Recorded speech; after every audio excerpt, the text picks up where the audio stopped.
Hello दोस्तों, आपका स्वागत है हमारी एक नई क्लास में। आज हम पढ़ने वाले हैं basically transitive and intransitive verb. Transitive verb क्या होती हैं एंड इंट्रांजिटिव वर्ब क्या होती है, इसको मैं एकदम सिंपल और देसी तरीके से बताऊंगा और एक बार पढ़ते ही आपको याद रहेगा लंबे समय तक कि transitive verb and intransitive verbs क्या होती हैं। तो चलिए दोस्तों, शुरू करते हैं आज की इस क्लास को। एक क्लास में सब कुछ क्लियर होने वाला है आपको विद देसी लॉजिक। एंड सबसे पहले बात करें transitive and intransitive. Transitive basically होता क्या है एंड इंट्रांजिटिव क्या होता है। ट्रांजिटिव वर्ब वो वर्ब होती हैं जिस वर्ब के साथ क्या या किसका जवाब मिले उसे ट्रांजिटिव वर्ब बोलते हैं। एंड इंट्रांजिटिव वर्ब वो होती हैं जिस वर्ब के साथ क्या या कोई जवाब न मिले उसे इंट्रांजिटिव वर्ब कहते हैं। एग्जाम्पल के लिए हम बारी बारी से समझेंगे कि ट्रांजिटिव वर्ब क्या होती हैं। ट्रांजिटिव वर्ब के एग्जांपल हैं राम ईट्स फूड, तो इसमें ऑब्जेक्ट इसे मिल रहा है, और राम ईट्स क्या खाया इसने, व्हाट ईट, तो इसमें व्हाट का जवाब मिला तो ऑब्जेक्ट। फूड फूड खाया इसने, तो ये ट्रांजिटिव हो गई। ऐसे दूसरा example she wrote a letter, इसने क्या लिखा तो लेटर लिखा। The boy broke the glass, क्या तोड़ा इसने, लड़के ने क्या तोड़ दिया, ग्लास तोड़ दिया। जैसे father bought a car, father ने क्या खरीदा, उसके कार खरीदी। तो जिस वर्ब के साथ क्या या किसका जवाब मिले उसे हम ट्रांजिटिव वर्ब कह देते हैं। सिंपल सी बात है।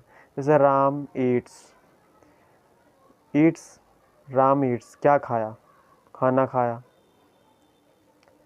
द बॉय ब्रोक द, क्या तोड़ा, ग्लास तोड़ दिया। तो कुछ इस तरीके से। एंड अब बात करते हैं इंट्रांजिटिव वर्ब की। इंट्रांजिटिव वर्ब जैसे मैंने आपको बताया, जिस वर्ब के साथ क्या या कोई जवाब ना मिले उसे इंट्रांजिटिव वर्ब बोलते हैं। एग्जाम्पल हम ले लेते हैं इंट्रांजिटिव वर्ब के। द बॉय स्लेप्ट, लड़का सो गया। उसने मैंने लिखा है क्या सोया, तो इसका तो कोई जवाब नहीं है, लड़का सो गया, दैट्स इट, बात खत्म, काम खत्म। इसमें ऑब्जेक्ट की ज़रूरत नहीं है, सब्जेक्ट दिया है, वर्ब दिया है, ऑब्जेक्ट की नीड ही नहीं है, तो ये इंट्रांजिटिव वर्ब हो गई। ही लाफ्ड लाउडली, ये लाउडली जो है ये एडवर्ब है ना कि ऑब्जेक्ट। Subject verb adverb. और ऑब्जेक्ट मैंने पहले आपको बताया था कि ऑब्जेक्ट वो होती हैं जो सब्जेक्ट और ऑब्जेक्ट में बताते हैं, ठीक है। और the sun rises, the sun rises subject and rises verb होती है। व्हाट राइजेस, क्या राइजेस, इसका तो कोई लॉजिक ही नहीं बना। तो जिसमें ऑब्जेक्ट होता है ना वो ट्रांजिटिव वर्ब होती हैं, और जिसमें ऑब्जेक्ट नहीं होता वो इंट्रांजिटिव वर्ब होती हैं। जैसे मैंने ऊपर लिखा हुआ, जिस वर्ब के साथ क्या या कोई का जवाब ना मिले वो इंट्रांजिटिव वर्ब होगी। The old man died, old man मर गया, क्या डाइड, बात खत्म। द बर्ड फ्लू अवे, पक्षी उड़ गए, क्या उड़ गए, इसका जवाब तो नहीं मिलेगा। तो ये इंट्रांजिटिव वर्ब होती हैं। ट्रांजिटिव वर्ब ऑब्जेक्ट मांगती हैं, इंट्रांजिटिव वर्ब ऑब्जेक्ट नहीं मांगती हैं। सिंपल सा वे है, और ये समझना बहुत आसान है।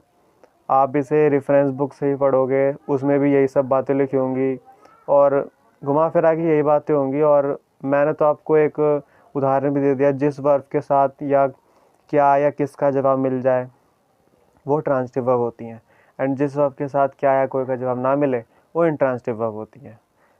For example Amit buy Mercedes car, तो अमित ने खरीदी, क्या खरीदी।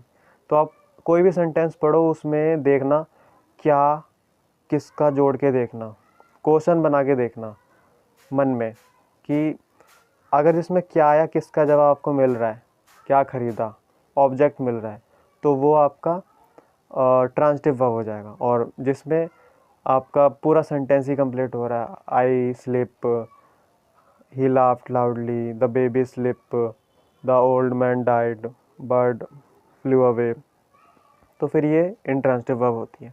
मोटा मोटी कुछ नहीं है, बहुत इजी कॉन्सेप्ट है ये। बस हमें ज़रूरत है पढ़ने की। बस इस क्लास को देखो, सारे ही दिक्कतें अपनी ख़त्म करो। बाकी आपको ये टॉपिक आगे जाके बिल्कुल परेशान करेंगे अगर आप इन्हें अभी ध्यान नहीं देते हो, क्योंकि आगे ग्रामर के कुछ कॉन्सेप्ट होते हैं, आगे अपकमिंग चैप्टर होते हैं, उनमें इन सब की ज़रूरत होती है। जब आगे टीचर या किसी बुक में ट्रांसिटिव या इंट्रांसिटिव वर्ड का जिक्र होगा, तब आप सोचोगे कि ये है क्या। जब वो बताएंगे कि ऐसे ऐसे होगा, ये ट्रांसिटिव वर्ब है, इंट्रांसिटिव वर्ब है, तो फिर आपको बहुत ज़्यादा कन्फ्यूज़न होगी, आपको ये वर्ड कुछ अनोखा सा ही लगेगा। असल में इन वर्ड्स में है कुछ नहीं। ऐसे इससे पहले वाली क्लास में जिरेंट पढ़ा, तो उसमें भी कुछ नहीं था। वर्ब की वो आईएनजी फॉर्म जो नाउन की तरह ऐड कर दे, वो जिरेंट होती है। सिंपल सी बात है, सब्जेक्ट ऑब्जेक्ट की तरह यूज़ होती है। एंड ट्रांसिटिव वर्ब वो होती है जो वर्ब के साथ किसका या क्या का जवाब दे दे, वो ट्रांसिटिव वर्ब होती हैं। इंट्रांसिटिव वर्ब वो होती हैं जो वर्ब के साथ क्या या किसका कोई जवाब ना दे, वो वर्ब के साथ ही ख़त्म हो जाए। तो बस यही था आज की क्लास में। मिलते हैं अगली क्लास में किसी नए टॉपिक के साथ। तब तक के लिए धन्यवाद, शुक्रिया, थैंक यू।